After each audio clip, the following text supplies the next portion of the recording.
Bueno, como objetivo tenemos que el asistente identifique los principales procesos de purificación de agua, los parámetros que medimos para saber la calidad del agua y también saber elegir, bueno, tener los criterios para elegir equipos y medidores necesarios. El temario es qué es el agua purificada, usos del agua purificada, métodos de purificación y cómo es que se hacen los análisis o las mediciones, bueno, al menos con los equipos de HANA. ¿Qué es el agua purificada? Pues el agua que ha sido tratada y procesada por diferentes métodos para retirar impurezas. Esas impurezas pueden venir de diferentes fuentes, de acuerdo, obviamente, la fuente de suministro del agua, pero podemos tener ya sea iones inorgánicos, aquí se incluyen el calcio, típicamente el magnesio, sus sales como carbonatos, bicarbonatos que provocan la dureza del agua. Entonces, también compuestos orgánicos que pueden provenir de diferentes fuentes domésticas, porque pues es usual también que se mezcle el agua doméstica con el agua industrial, a veces no es así, pero pueden venir compuestos orgánicos contaminantes, igual que bacterias y virus. Ya pasamos una seria crisis de virus, entonces hay que tener mucho cuidado con diferentes fuentes de virus. Endotoxinas, que pues finalmente son aquí lipopolisacáridos, estaba yo leyendo, que son compuestos complejos formados de lípidos, o sea, grasas, y azúcares. Entonces, aquí me dicen si hay audio todavía. Ok, sí está bien. Entonces, las endotoxinas son precisamente esos compuestos complejos, ¿no? Finalmente causan turbidez también en el agua porque pues tienen ciertos tamaños y pues normalmente son eliminadas con procesos de filtración. Igual diferentes partículas que pueden ser de tierra, de diferentes sólidos y los gases que pueden estar presentes. Para el agua purificada tenemos diferentes usos y por lo tanto diferentes requerimientos de calidad. No es lo mismo pues, usar agua para la industria automotriz que para el laboratorio, pero pues para cada uno hay tanto, digamos, requisitos indispensables de parte del proceso en el que intervienen, pero también algunos otros como lo que tiene que ver con normas ambientales y de laboratorio. De diferente calidad también, o sea, les quiero expresar esto, que hay requerimientos en cuanto a la aplicación específica y también en cuanto a la normatividad, que van muy relacionados.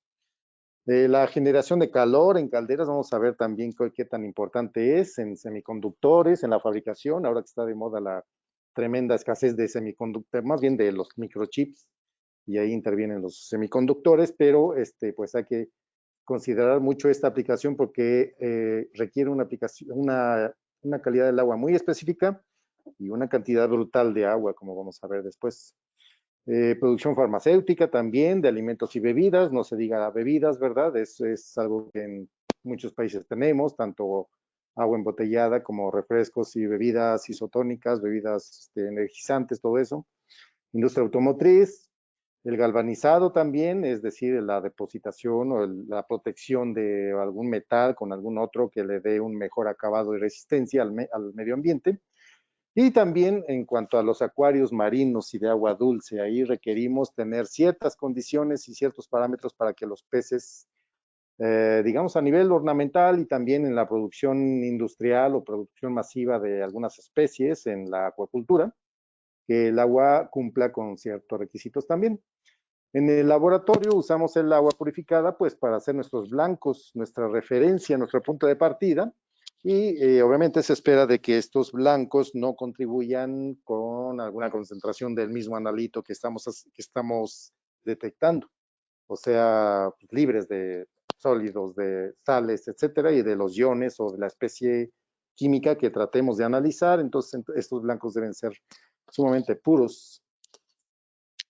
También para los reactivos, fabricación de reactivos y sus soluciones de algún reactivo, de algún soluto, etcétera, alguna sal. Y como parte de esas soluciones también tenemos las soluciones de calibración, mismas que ven en HANA, ven en cualquier fabricante para calibrar nuestros equipos, perdón. típicamente de conductividad, de pH, etcétera, los mismos estándares de color, etcétera. Algunos se usa el agua ultra pura para fabricarlos. Y también la dilución de muestras, o sea, cuando tenemos una pequeña cantidad de una muestra y queremos que sea o más voluminosa o más con mayor volumen para poder hacer mediciones, hacemos diluciones con agua que sea purificada y que no modifique, digamos, el contenido del analito o de la sustancia que nos interesa en la muestra.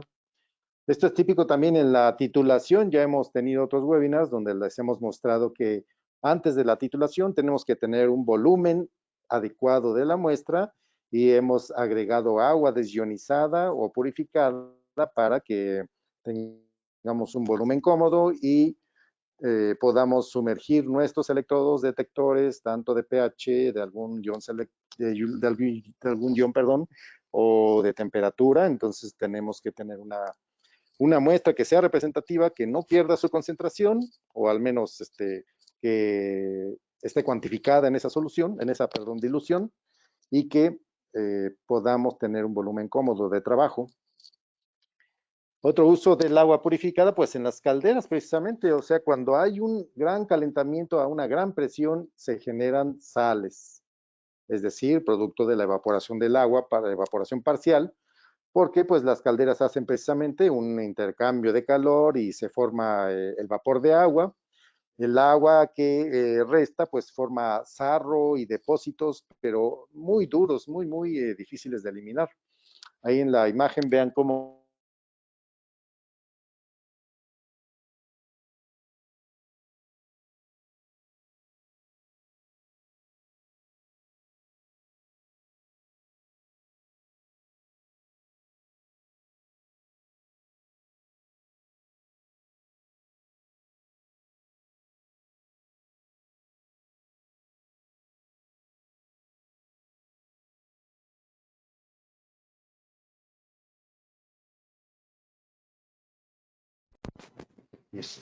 ok, a ver si ya se escucha allí, vamos a ver si ya se escucha.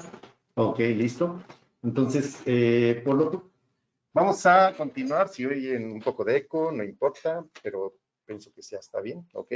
Entonces, miren, vamos a continuar con la presentación. Decíamos que luego es imperceptible para los operadores y para los ingenieros de la planta que haya incrustaciones, ¿no? O sea, puede pasar tiempo y a lo mejor cuando no es, cuando la incrustación no es muy severa. Un momento porque creo que estamos perdiendo la imagen ahora. La imagen, por favor. La imagen no se está viendo sí, se está viendo la presentación, se escucha bien. Entonces, continuamos con que esta situación pudiera dar algunas señales, las incrustaciones al principio, cuando no es severa, pero pues ya, imagínense ustedes unas tuberías, tubos internos de una caldera donde lo que se requiere es la transmisión de calor efectiva, cierta eficiencia, y están las sales forrando o bloqueando esa transmisión de calor, pues eso va a ser un desastre, aparte de que va a llegar el momento prácticamente que se van a cerrar las tuberías, o sea, esto es bien severo y pues no va a haber otra más que cambiar, es una inversión que se puede perder ahí bastante grande. Otros usos del agua purificada, mencionábamos al principio, es en la fabricación de semiconductores. Entonces, esta industria pues tiene un consumo bastante masivo, por así decirlo, del agua, porque se usa muchísima durante la fabricación de estas especies de obleas, ahí que menciona la presentación, la diapositiva, que son placas o es el sustrato donde se pueden montar diferentes componentes electrónicos como los microchips, pero en la fabricación requerimos un agua de muy alta, vamos a decir, calidad, de alta pureza, y pues por ahí te saqué el dato de que es una industria que tiene muchísima, ¿cómo se llama?, utilización del agua. Los semiconductores que luego ahí se montan, como el litio, que ahorita está de moda, ¿verdad?, por algunas políticas que están saliendo por aquí en México, y un poco por ahí en algunos otros países, de que el litio es un elemento, o también los semiconductores llamados así, son elementos que se comportan ya sea como un conductor o como un aislante. Son capaces de modificar su comportamiento de acuerdo a ciertas condiciones que tengan. Por ejemplo, que les esté llegando la influencia de un campo eléctrico o magnético, o una cierta presión o la radiación que incide sobre ellos, o hasta la temperatura puede modificar su comportamiento. Entonces, son muy útiles en diferentes áreas de la industria, pero pues para la fabricación de esas piezas que ustedes ven ahí en la diapositiva es una cantidad tremenda de, pues de agua, y de hecho si el agua falla en su calidad, puede costar, como dice ahí, miles o millones de dólares el hecho de que se desperdicien o haya defectos en estas obleas o en estos sustratos de los microchips. Bueno, en la fabricación de semiconductores se usa para lavar las obleas, las piezas que veíamos, diluir productos químicos, como fluido de enfriamiento también, en procesos donde hay una intervención de luz y de mucho calor, como está en la diapositiva, ¿verdad? Que tenemos un proceso en el cual está incidiendo un haz de luz, está pasando por el wafer, por la oblea que platicábamos, y entonces el agua purificada se usa precisamente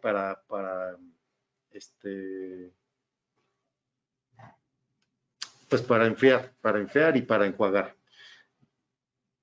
Ok, pues vamos a continuar. ¿Se ve bien? ¿Se escucha bien? ¿Listo? Entonces vamos a continuar. Aquí dice que se pueden llegar a gastar hasta 2,000 litros, 2,000 litros de agua para una producción, fíjense ustedes, de una oblea de 30 centímetros.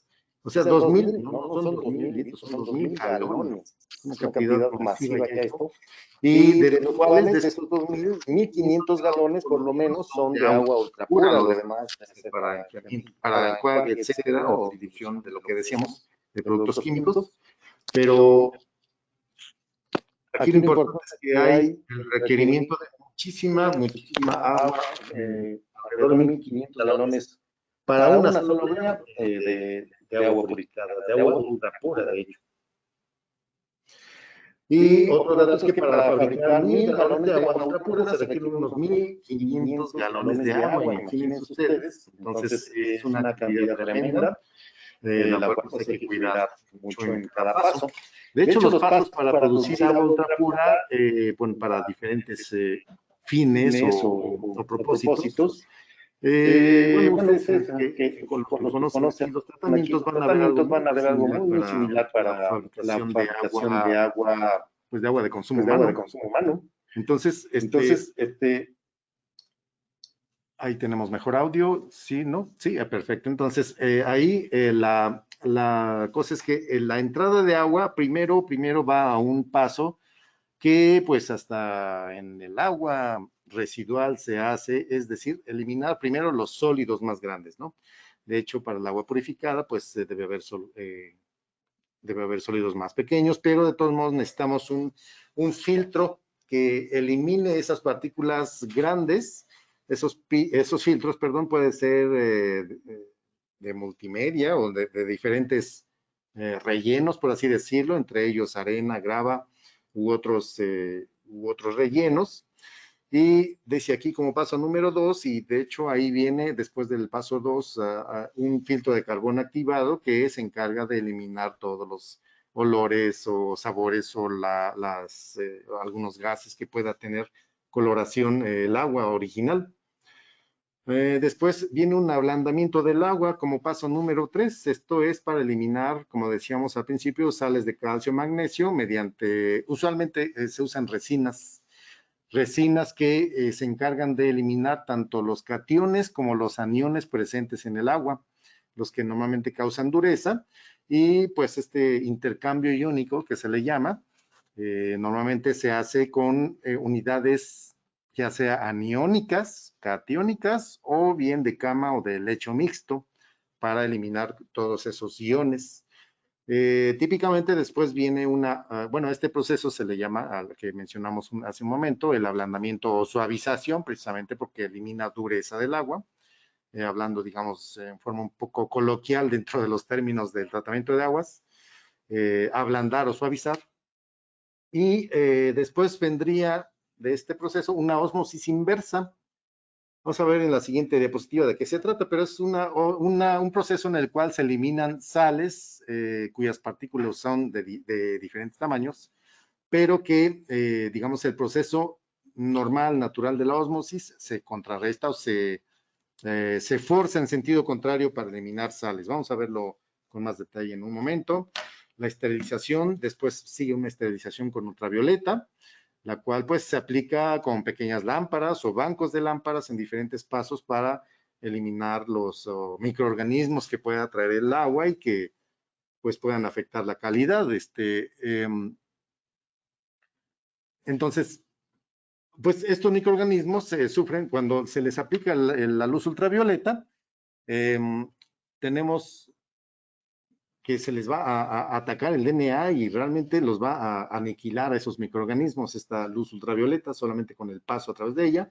Y pues esta etapa de esterilización o desinfección, pues obviamente no deja residual como podría ser el cloro, el bromo, algún otro desinfectante o oxidante fuerte, hipoclorito, lo que la apliquemos, pero la luz ultravioleta pues tiene esa ventaja de que elimina microorganismos y no deja residual. Esto es una ventaja y una desventaja a la vez, pero por lo pronto aquí en estos pasos eliminamos la mayor parte de los microorganismos, y a veces en otros procesos y otras aplicaciones, como el agua potable, el agua residual, requerimos de un cierto, digamos, residual que pueda eliminar la carga orgánica posterior a este proceso de desinfección, pero bueno, por lo menos aquí se usa la luz ultravioleta. Después viene una etapa adicional de desionización y de ultrafiltración. La ultrafiltración, pues como lo vamos a ver más adelante, es precisamente un tipo de filtración a diferente escala o diferentes tamaños de poro de la membrana que interviene para eliminar los sólidos. Y pues tenemos varios tipos de filtración hasta acá, como ya podemos ver, o sea, una filtración inicial, una ultrafiltración, también está la ósmosis inversa, que es como, pues, tipo especial de filtración, por así decirlo, a alta presión, y la microfiltración también por ahí existe para diferentes tipos de sólidos o tamaños de partículas. En los usos, continuamos con los usos del agua purificada. Se usa en fabricación de pues, medicamentos, productos farmacéuticos, para la fabricación ¿cómo se llama? Estas sustancias activas, como intermediarios, como parte de los reactivos y también para la limpieza de nuestros equipos de producción. Tengo aquí que se está perdiendo la conexión, pero está bien. Listo. Sí, me dicen que está bien. Entonces vamos a continuar. Para la limpieza con vapor, pues es muy, digamos, muy usada en la industria farmacéutica y en la cosmética y en algunas otras, donde sin desmontar o sin desarmar nuestros equipos de proceso podemos hacer una limpieza en sitio, cleaning in place, o sea, la limpieza en sitio o en el lugar, donde metemos alta temperatura con el vapor y también algunos otros agentes limpiadores como algunos compuestos, ¿no? Etcétera. Entonces, las características del agua dependen del uso. En este caso, pues estamos en la limpieza de tanques de producción, etcétera, también en la de bebidas, no se diga, pero en el agua purificada, en las bebidas, pues es básica para mantener pues tanto el volumen como el sabor, la consistencia, la claridad y el color de las bebidas. También debemos garantizar la seguridad del agua para consumo, obviamente, y las botellas, los envases, etcétera, se lavan con agua desionizada para eliminar cualquier partícula que pudiera estar presente y que pueda representar un riesgo para la salud. En la industria automotriz, pues un caso típico es las baterías, ¿verdad? Las baterías de los autos que usan agua destilada o desionizada en este tipo de baterías de plomo ácido, y los iones en el agua reducirán la duración de la batería. Por eso es que se requiere una buena calidad del agua desionizada o purificada. Y también se usa en los sistemas de enfriamiento un poco, pero la mayor parte son pues de estos anticongelantes o enfriadores. Bueno, en el agua purificada tenemos el enchapado, o bien llamada esta área de la industria como la galvanoplastía, o también la electrodepositación, que no es otra cosa más que sumergir el metal en una solución de un ion, de un ion metálico, para, con el uso de electrodos y corriente eléctrica, se pueda hacer la depositación o el recubrimiento de un metal sobre otro metal. Normalmente se hace esto para la, pues para la protección y para un mejor, ¿cómo se dice esto? Mejor presentación, mejor acabado de las piezas metálicas. Entonces tenemos el cromado, el zincado, galvanizado como ejemplos. Y en este tipo de procesos el agua se mueve en sentido contrario a la pieza para, digamos, para aprovechar un poco mejor esta interacción entre los materiales. Y bueno, ahí abajo dice que la conductividad eléctrica, la CE, conductividad eléctrica, se usa para analizar la pureza del agua, porque pues si hay un indicativo de las sales o iones que contenga el agua, pues es la conductividad eléctrica, ¿verdad? O sea, que, perdón, que estemos, digamos, midiendo o tengamos un parámetro de referencia que indique la cantidad de sales o de iones presentes en el agua. Otro de los usos, y esto lo encontré muy interesante porque es parte de la industria electromecánica. Ustedes por ahí han de haber escuchado de las máquinas herramientas, ¿verdad? Las máquinas que pueden hacer pues piezas metálicas para la industria automotriz, piezas mecánicas, etcétera. Y pues bueno, tenemos un grado más avanzado de las piezas, perdón, de las máquinas herramientas como las de control numérico, que hacen piezas increíbles con dimensiones pues así muy precisas, de muy alta precisión. Entonces, esto, digamos, del maquinado por descarga eléctrica es todavía un paso mayor o un paso adicional dentro de esta industria, porque bueno, estos tipos de máquinas hacen piezas muy específicas con una mucha más alta precisión, y normalmente luego con requerimientos o una geometría muy intrincada, requerimientos especiales que normalmente tiene la industria aeroespacial, por ejemplo, ahorita que está muy de moda allá en los Estados Unidos. Frecuentemente las piezas para pues los cohetes o algunas piezas mecánicas que son muy especiales y deben tener muy alta precisión, son fabricadas con el maquinado por descarga eléctrica, o EDM en inglés también se le llama. Básicamente, entonces, estas son máquinas que eliminan el material aplicando una descarga eléctrica, y hay dos electrodos separados por un líquido. Ese líquido debe ser, pues, un aislante, y se utiliza precisamente en el agua la conductividad eléctrica para el control de los diferentes tipos de corte que hacen estas descargas eléctricas. Son equipos muy especializados, muy costosos, y bueno, finalmente dice ahí, el material eliminado se queda en el líquido, por lo que es necesario purgarlo. Y de hecho, pues la calidad del agua se va modificando con el tiempo, y debemos tanto reciclarla o reutilizarla para que siga haciendo sus funciones, pero pues obviamente con altos requerimientos de calidad del agua. Agua purificada para acuarios, pues también porque no debe contener impurezas como el cobre o el cloro, debe mantener a los peces pues sanos, prevenir el crecimiento de algas, tanto en los acuarios marinos como de agua dulce, bueno, y quise decir, tanto los ornamentales como los de producción masiva de la tilapia, del camarón, etcétera, todo eso que se usa que se usa para la producción en acuacultura. Ok, pues como métodos de purificación.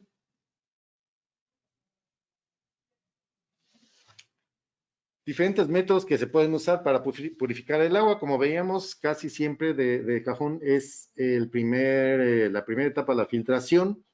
Puede haber también una destilación y una desionización. Con frecuencia se usan la combinación de varios métodos, no son todos, pero varios métodos para lograr una mayor pureza del agua. En la filtración tenemos diferentes, digamos, grados o diferentes tipos de filtración, desde la microfiltración hasta la ósmosis inversa que mencionábamos en el proceso que estábamos describiendo en el diagrama. Entonces, la microfiltración se puede eliminar los sólidos suspendidos y algunos precipitados. La ultrafiltración tiene una eliminación de moléculas mayores a 0.1 micrómetros. La nanofiltración, todavía algo más fino, elimina moléculas mayores o partículas, más bien dicho, mayores a un nanómetro. Y la ósmosis inversa, que eliminamos partículas entre 0.5 y 2 nanómetros. O sea, esto ya es estar filtrando prácticamente sales y el tamaño de partículas es de este nivel o de este grado, ¿no? En cuanto a la ósmosis, pues podemos ver de forma natural que en la mayoría de los procesos la naturaleza dice que siempre va a haber un flujo de materia, un flujo de masa de un lugar de mayor concentración a menor concentración. Es un proceso natural. Pero en la osmosis inversa hacemos que pase lo contrario. Hacemos que pase a través de una membrana, perdón, semipermeable, de una solución menos concentrada a la solución más concentrada. Estamos forzando o invirtiendo el proceso natural, y la parte de la alta concentración constituye el rechazo o el residuo del agua que está concentrada en sales, y lo que nos interesa es la menor concentración de sales, lo que ha quedado como, digamos, producto de este proceso. Esto se hace a través de membranas de ósmosis inversa, normalmente son poliméricas, de un material polímero, que pues se presentan dentro de tubos, y hay pues membranas de alma hueca, y los tubos que contienen rollos de membranas, y puede haber bancos de tubos donde en diferentes pasos a través de las membranas se van eliminando cada vez más sales. Y este proceso de ósmosis inversa normalmente hay que cuidarlo porque esos polímeros, el material de las membranas es muy sensible, por ejemplo, al cloro. Entonces debemos de estar midiendo el cloro, que no haya trazas ni siquiera de cloro para que no afecte nuestras membranas de ósmosis inversa. Me estoy refiriendo al agua de alimentación, al banco de ósmosis inversa. Y bueno, la ósmosis en forma natural, pues tenemos un ejemplo aquí en la foto, que la hierba se quema al aplicar demasiado fertilizante, y eso es porque los iones en el fertilizante extraen el agua de las hojas de la hierba y pues empieza a secar. Es un proceso, digamos, natural como se da. Aquí decíamos que se aplica, en la osmosis inversa se aplica una presión externa para mover el agua en el sentido contrario a lo que lo hiciera naturalmente. Lleva el agua a una concentración alta, de una alta a una baja, y el cloro, pues sí hay que, ¿cómo se llama? Verificarlo así muy detalladamente, porque el material de estas membranas, vean aquí está el ejemplo, es sensible. Entonces las membranas son costosas y requerimos que tengan pues una buena vida esas membranas para servicio del agua purificada. Este es un sistema típico, puede ser hasta doméstico, de un sistema de ósmosis inversa. Vean que los pasos de un sistema incluyen también una cierta desinfección también para el agua que es de consumo humano, pero finalmente, a grandes rasgos, también incluye como primera etapa el filtro de sedimentos primero, luego un filtro de carbón activado, las membranas propiamente de ósmosis inversa, y un segundo filtro de carbón activado que puede ser opcional, y finalmente una lámpara ultravioleta para que esa agua vaya libre de microorganismos. La destilación, que es un proceso de hervir agua y condensarla después en un recipiente limpio. Aquí en este caso vamos a entrar un poco a los parámetros que nos sirven para darnos cuenta de la calidad del agua. Entonces la conductividad del agua es menor, en este caso a 11 microsiemens por centímetro, y el contenido de sólidos totales disueltos, que suele ser la mitad, al menos en aplicaciones típicas de tratamiento de aguas, corresponde a la mitad del valor de conductividad en microsiemens, y ese valor, como vemos ahí, es dado, el valor de sólidos totales disueltos es dado en partes por millón, o lo que es lo mismo, miligramos por litro. ¿Ok? Bueno, la deionización es un proceso en el que se remueven o se retiran casi todos los minerales, ¿verdad? Es un proceso rápido, es un proceso continuo, no crea sarro, no elimina, perdón, no elimina moléculas orgánicas, virus o bacterias, pero en cuanto a los iones, pues sí se puede decir que se elimina la mayor parte. Dice aquí que es un proceso costoso por pues el uso de los equipos, de las resinas que intervienen en el intercambio iónico, de algunos pues, implementos, accesorios para el proceso, o sea, como bombas y válvulas, etcétera. Pero normalmente se usa, dice, después de la ósmosis inversa para purificar más el agua. Estos procesos, como mencionábamos, no es otra cosa más que tanques que contienen una resina, pueden ser resinas catiónicas, aniónicas, que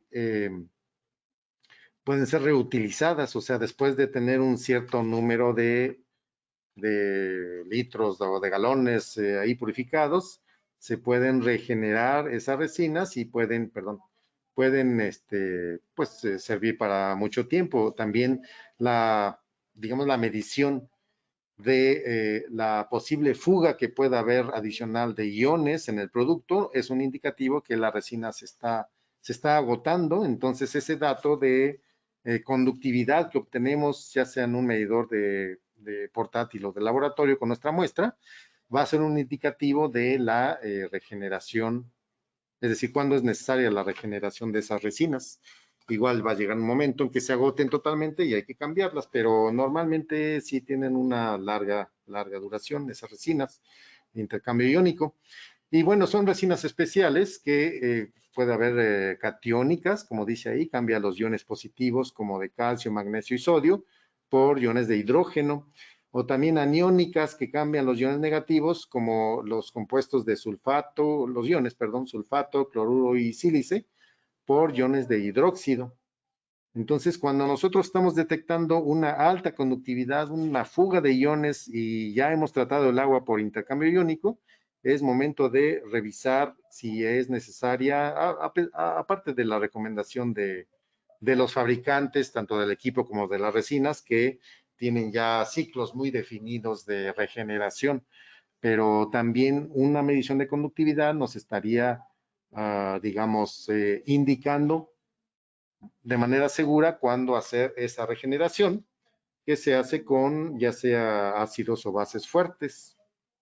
Por ejemplo, aquí dice que para el intercambiador de cationes, resina catiónica, se usa un ácido fuerte, ya sea el ácido sulfúrico, el clorhídrico, para retirar los iones y reemplazar o restituir el hidrógeno. Y también para la resina aniónica, pues se agrega lo contrario, ¿verdad? Una base fuerte como el hidróxido de sodio para reemplazar los iones que agotan nuestras resinas.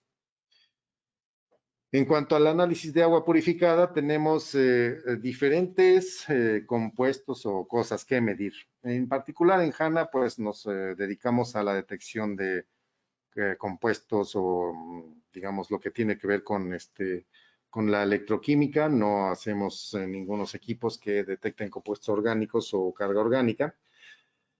Pero aquí están todos los contaminantes que pudiera haber, ya hablamos un poquito de ellos, en el agua para eliminarlos del agua purificada, más bien que quede purificada. Y como decíamos, también hay estándares o normativas en los diferentes países para pues, cumplir tanto a nivel ambiental o de laboratorio o en la industria farmacéutica. Entonces son diferentes organismos como la ACS, ASTM, la USP, prácticamente de la ASTM tenemos equipos que cumplen con esas metodologías o también con la USP o con la ISO. Entonces, dependiendo de la industria o aplicación, la medición de conductividad que se tiene como, ya lo hemos mencionado, unidades de micro Siemens, es muy común en industria farmacéutica y eléctrica. Y medir también la resistividad es muy común en, bueno, esa industria que dice ahí de la microelectrónica, pero también en otras muchas aplicaciones, porque resulta ser que la resistividad, al medirla, tiene una mayor resolución y mayor exactitud, hablando de un equipo, por supuesto que tenga una escala en mega ohms por centímetro, que es la resistividad, porque se aplica para valores muy pequeñitos. Normalmente los equipos así físicamente como vienen, pueden llegar a medir hasta unos 100 microsiemens por centímetro de forma con una alta exactitud. Pero ya cuando la medición es menor a 10 microsiemens, por lo menos aquí en HANA recomendamos la medición de resistividad, que pues es el inverso de la conductividad. Entonces, si tenemos valores menores a 10 microsiemens, es más recomendable porque nos da mayor resolución la lectura en mega ohms por centímetro y no es otra cosa más que el inverso. O sea, la lectura en microsiemens nos va a dar el inverso de esa lectura, el valor en mega ohms por centímetro de resistividad. Aquí tenemos diferentes ejemplos de agua purificada de acuerdo al estándar utilizado, qué valor de resistividad y de conductividad puede llegar a tener. Entonces, valores, una vez más, de resistividad en mega ohms por centímetro, de conductividad en microsiemens y, pues bueno, adicionalmente también en estudios más avanzados como las valoraciones de la USP, etcétera, interviene también el pH en la pureza del agua. Ok, vamos ahora a los conceptos. Pues conductividad es la capacidad de una sustancia para conducir corriente eléctrica y la resistividad pues es precisamente lo contrario, ¿verdad? La resistencia eléctrica en un área definida y son inversos de forma, digamos, recíproca o bueno, no, eso es es una redundancia, pero uno es el inverso del otro.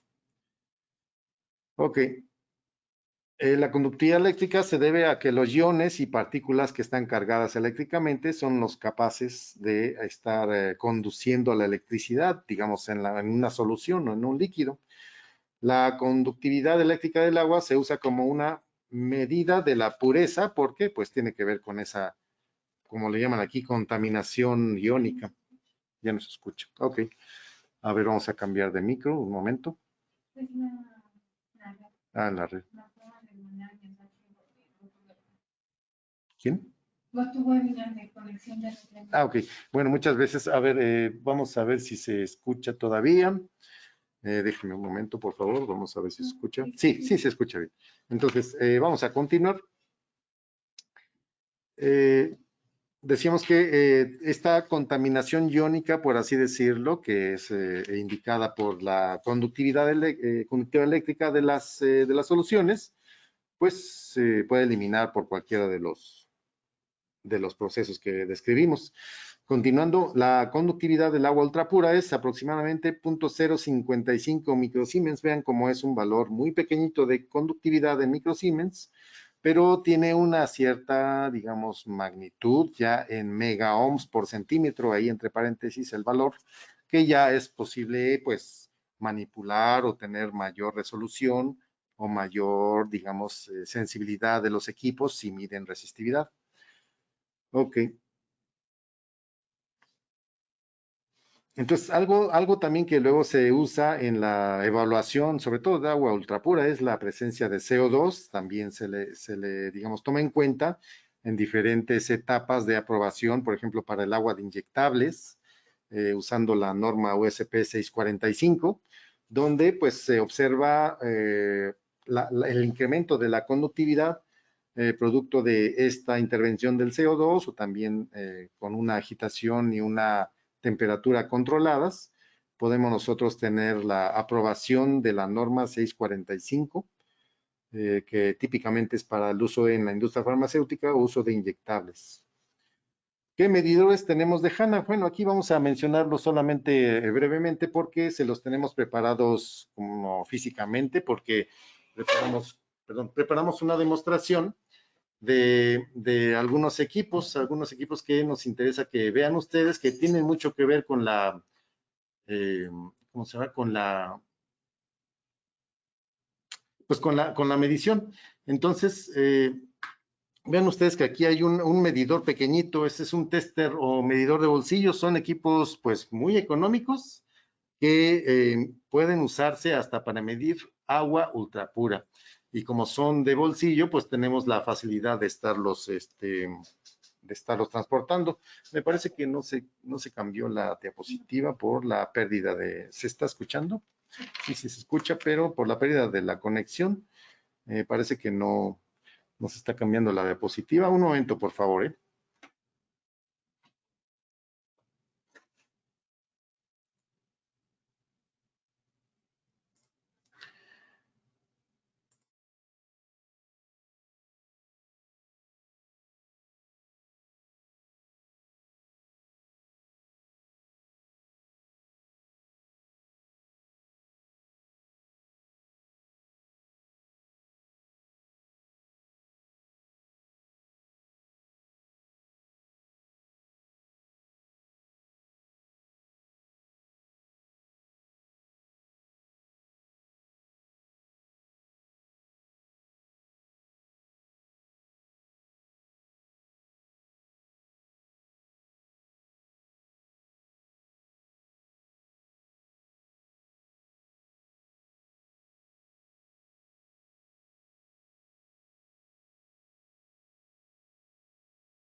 A ver, ahora no sé si tengamos audio, listo, sí. Entonces, miren, aquí tenía de hecho, unas diapositivas, déjenme ver si las puedo poner ahora.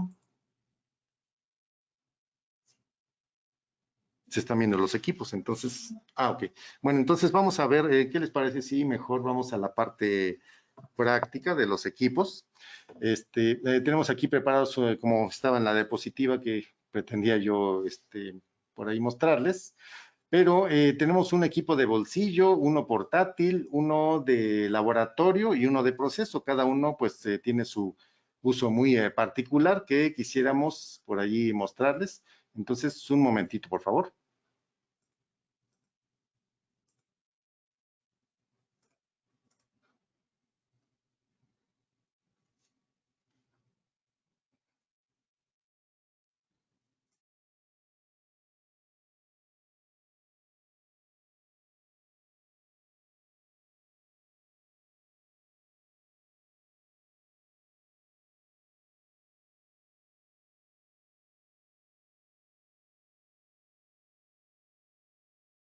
Bueno, miren, vamos a la parte práctica, vamos a los equipos que tiene HANA Instruments. De hecho, uno de los objetivos de la charla era pues ver las opciones que tenemos y los criterios para seleccionar cada equipo. Como ustedes pueden ver aquí en la mesa, tenemos equipos desde proceso de este lado hasta laboratorio, pasando por los de campo, siendo los portátiles y los medidores de bolsillo, que son muy pues, transportables. Empezando por este equipo, que es un equipo de grado laboratorio, mide, aparte de la conductividad eléctrica, que es lo que nos interesa, o más específicamente la resistividad en megaohms, como veíamos en las diapositivas. Este equipo es de laboratorio y es de grado de investigación. Mide, aparte de conductividad eléctrica, el pH. Pero, bueno, lo que es interesante aquí es que una sola sonda, con esta sola sonda podemos medir varios parámetros que se derivan de la conductividad eléctrica. Como características generales del equipo, vamos a ver que tiene un intervalo de pH de menos 2 a 20.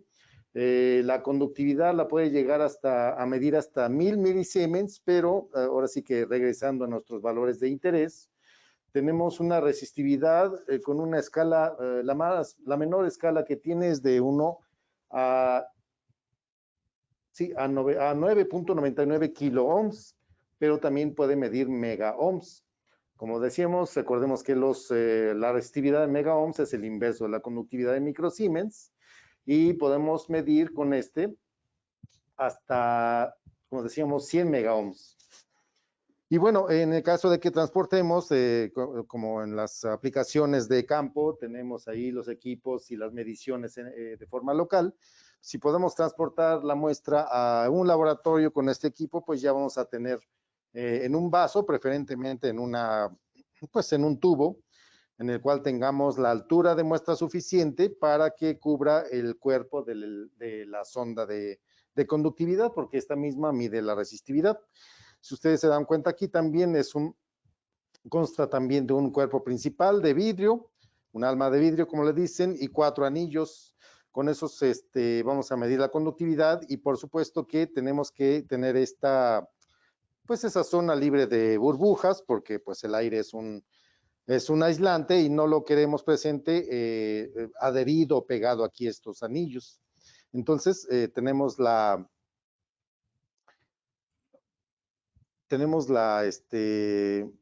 ¿cómo se llama? La ventaja de que retirando este cuerpo de Ultem o de plástico, vamos a poder accesar al cuerpo del electrodo o de la sonda, en este caso, le llamamos sondas a las de conductividad, y pues aquí podemos ya hacer una limpieza. Este vidrio no es como los de pH, que hay que pues cuidarlo de forma extrema para que no se raye. Lo podemos libremente pues frotar o limpiar con un paño. Y de hecho los anillos no son tan sensibles como lo podría ser un sensor de pH. Aquí también tenemos que tener, como decíamos, el volumen de muestra apropiado para que cubra esto y pase, de hecho, el volumen o el nivel de muestra, pase este nivel del empaque. Aquí tenemos en el protector unos orificios que le sirven precisamente para cuando estamos midiendo muestras. Apliquemos unos pequeños golpes en la punta del electrodo o de la sonda para que salga la burbuja por esos orificios y tengamos una medición libre de errores. Exactamente.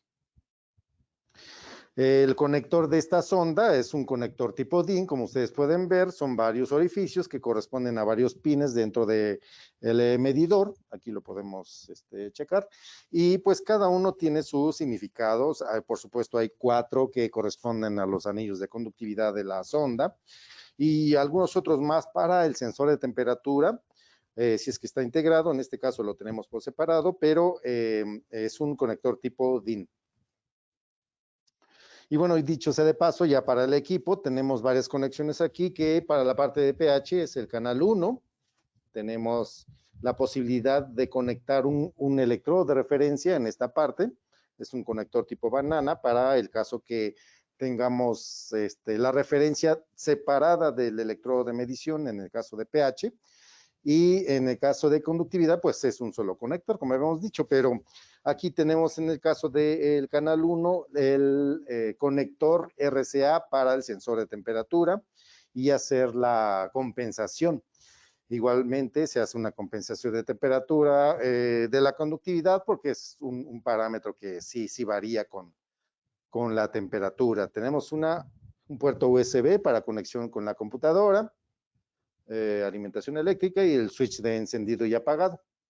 Son equipos que sí son de grado laboratorio, pero que ofrecen una cierta operación amigable.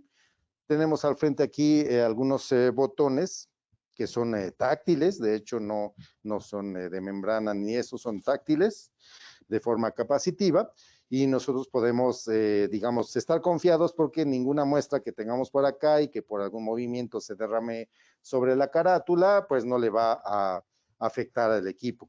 Hay una gran pantalla de color aquí y pues la forma del equipo lo hace adecuado para que estando frente el analista o el operador, pues se vea claramente toda la información que aparece en la pantalla. Ok, pues este es de laboratorio, cuando nosotros transportamos la muestra hasta el laboratorio.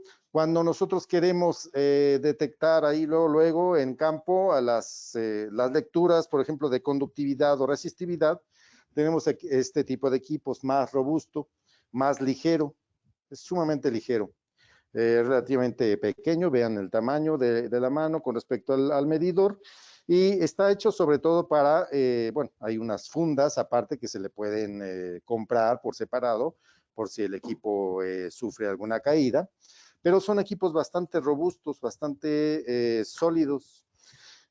También lo que tienen es un teclado que es impermeable, hecho para pues alguna posible salpicadura en campo, y las tapas de las baterías y todos los accesos están protegidos, ya sea con un empaque de hule o bien con una resina en la parte del conector. Vean, aquí está un conector similar, conector tipo DIN, y en este caso es un conector tipo rápido, es decir, no tiene roscas, tiene solo una muesca que hay que hacer coincidir y el equipo ya está listo para la medición. Aunque ustedes vieron aquí una serie de pines, esos pines están perfectamente sellados, no hay un acceso total, incluso el agua puede salpicar acá, pero no va a ingresar a la parte electrónica. Y de este lado, pues tenemos lo mismo, incluso un empaque del conector tipo DIN que nos ayuda a aislar cualquier salpicadura que pueda suceder en el exterior y que pudiera meterse. De todos modos, tanto de esta parte como de esta, tenemos protección contra el agua. En cuanto a la sonda, de conductividad, tenemos algo similar a la que veíamos para el medidor de laboratorio, del grado de investigación, porque es una sonda con efectivamente también 4 anillos, tiene un protector, esta vez es un protector más rígido, más robusto, también el cuerpo es de un material más resistente, pero vean que finalmente es el mismo principio de operación de los 4 anillos. De hecho, estos 4 anillos se usan 2 para la generación de una cierta corriente eléctrica que se hace pasar por los anillos y por la muestra, y los otros 2 son para detectar el valor de la conductividad eléctrica causada por pues sales o lo que encontremos en la muestra. Entonces son equipos bastante robustos. En esta parte tenemos un empaque que sirve para pues aislar también el ingreso de agua para donde no queremos. Vean que en esta parte está, en la parte superior está el empaque.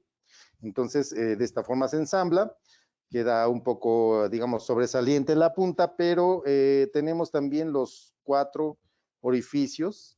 En el caso de que estemos midiendo en campo, también necesitamos dar unos pequeños golpes en la superficie pues, del recipiente donde estemos midiendo para que las burbujas, como decíamos, que son aislantes, no interfieran con la lectura del equipo. Ok, bueno, vamos ahora a el medidor más pequeñito, que de hecho se puede usar tanto en campo como en laboratorio. Yo he visto muchos lugares que lo usan en el laboratorio también, por ser un medidor de bolsillo muy versátil. Tiene las siglas PWT porque es para agua para agua pura, nada más, porque de hecho tiene una escala de 0 a 99.9 microsiemens. No sé si lo comentamos, pero cuando nosotros tenemos aplicaciones de agua ultra pura, en todas las que platicamos en la presentación, tenemos que tener ya un medidor de resistividad cuando se trata, de lecturas menores a 10 microsiemens.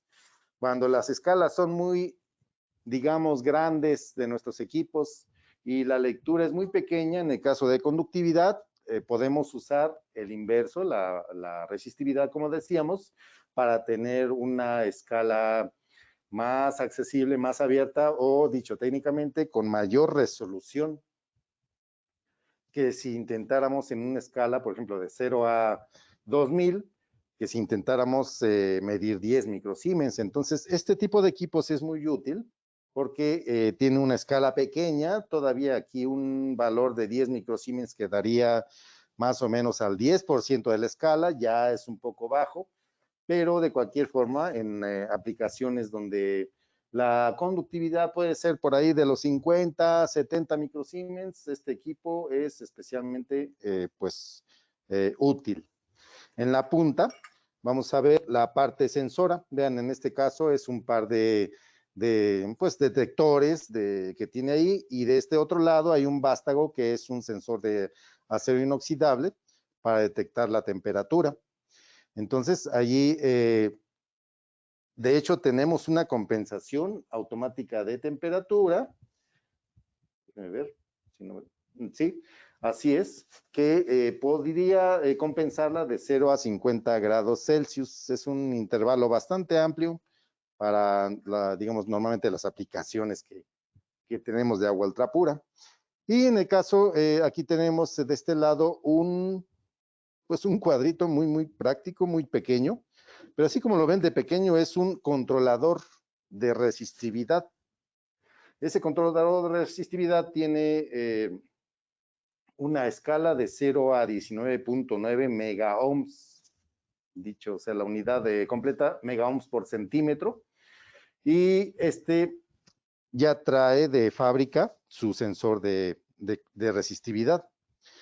Pero tenemos algo más. Es un controlador bastante, digamos, accesible en cuanto a precio.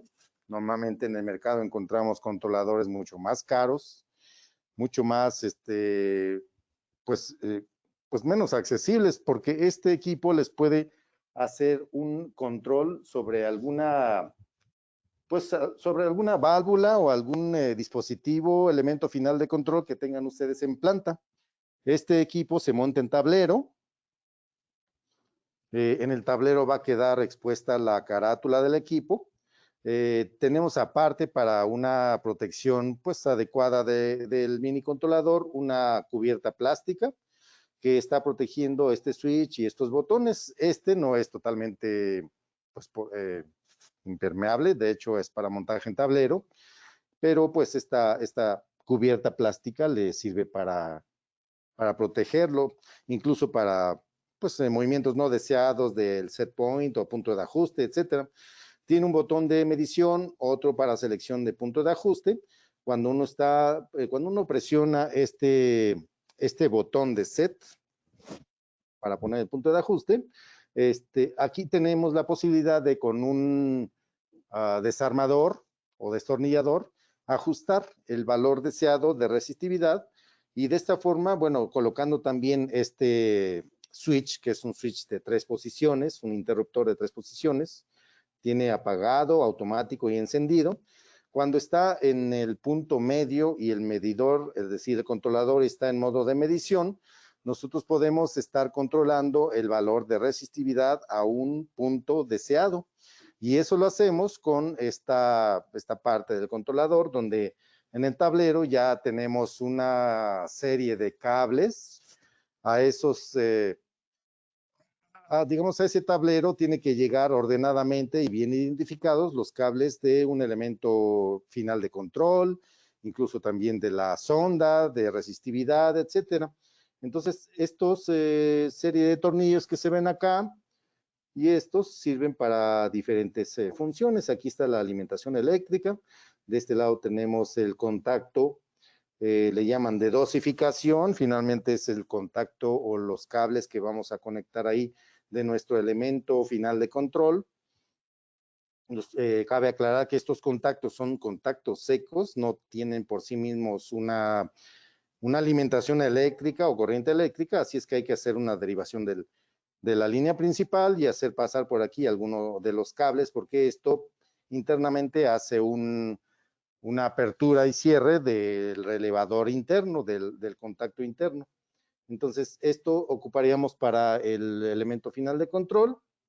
Y de este otro lado tenemos una serie de conectores o tornillos para colocar cada uno de los cables de la sonda de resistividad. Vienen perfectamente, tanto en el manual como en la parte trasera de este equipo, vienen perfectamente identificados por colores, así el gris, verde, rojo, amarillo y algunos otros, como por ejemplo que es una protección del sensor de resistividad para las corrientes eléctricas que provengan de unas fuentes no deseadas, es decir, una serie de protección para la señal, para la sonda.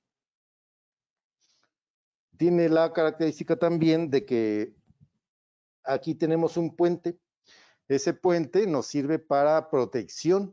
Es decir, ese puente, si lo retiramos nosotros, ahí está, si lo retiramos nosotros, vamos a deshacernos de, si es que no la queremos, una función de protección del proceso. Es decir, cuando por alguna razón no está cambiando en el proceso el valor de resistividad, si pasa o transcurre un tiempo que se selecciona aquí, de hecho, disculpen, porque este es el tiempo, el puente del tiempo, el que estoy aquí señalando, porque ese es el que, si está puesto y seleccionado un tiempo, vamos a tener una función de protección. Si la variable, que es la resistividad en el proceso, no cambia por cierto tiempo que se ajusta aquí, entonces el medidor se va a una posición o función segura, va a dejar de mandar señal al elemento final de control y va a aparecer una alarma, un LED rojo en la parte frontal del equipo.